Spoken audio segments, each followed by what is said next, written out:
കൊച്ചി നഗരത്തിൽ തീപിടുത്തം. സൗത്ത് പാലത്തിന് സമീപം ആക്രി സാധനങ്ങൾ സൂക്ഷിച്ചിരുന്ന ഷെഡിന് തീപിടിച്ചു. അഗ്നിരക്ഷാസേന തീയണച്ചു.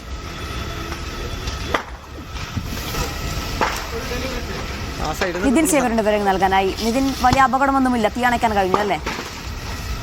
തീർച്ചയായും. അത് എറണാകുളം സൗത്ത് പാലത്തിന് സമീപമാണ് ഇത്തരത്തിൽ തീപിടുത്തമുണ്ടായിരുന്നത്. ആക്രി സാധനങ്ങൾ സൂക്ഷിച്ചിരുന്ന ഷെഡിനാണ് തീ പിടിച്ചത്. വലിയ തോതിലുള്ള ഒരു തീപിടുത്തത്തിലേക്ക് പോകുന്നതിന് മുമ്പ് തന്നെ അടുത്തുണ്ടായിരുന്ന ഫയർഫോഴ്സ് യൂണിറ്റുകൾ, പ്രത്യേകിച്ച് കാക്കനാട് കടവന്ത്ര വളരെ അടുത്ത് തന്നെ ഫയർഫോഴ്സിന്റെ ഓഫീസ് ഉള്ളതിനാൽ അവിടെ നിന്നും 3 യൂണിറ്റ് ഫയർഫോഴ്സ് എഞ്ചിനുകൾ എത്തിയാണ് തീ അണച്ചിരിക്കുന്നത്. കാര്യമായ നാശനഷ്ടം, അതായത് ഈ ആക്രി സാധനങ്ങൾ സൂക്ഷിച്ചിരുന്നത് ആ ഷെഡ് പൂർണ്ണമായും കത്തി നശിച്ചിട്ടുണ്ടെന്നാണ് മനസ്സിലാക്കുന്നത്.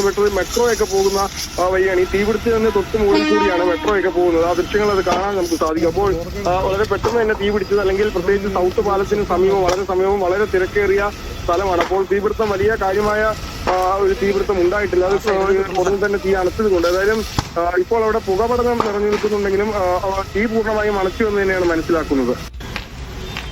ശരി നിതിൻ.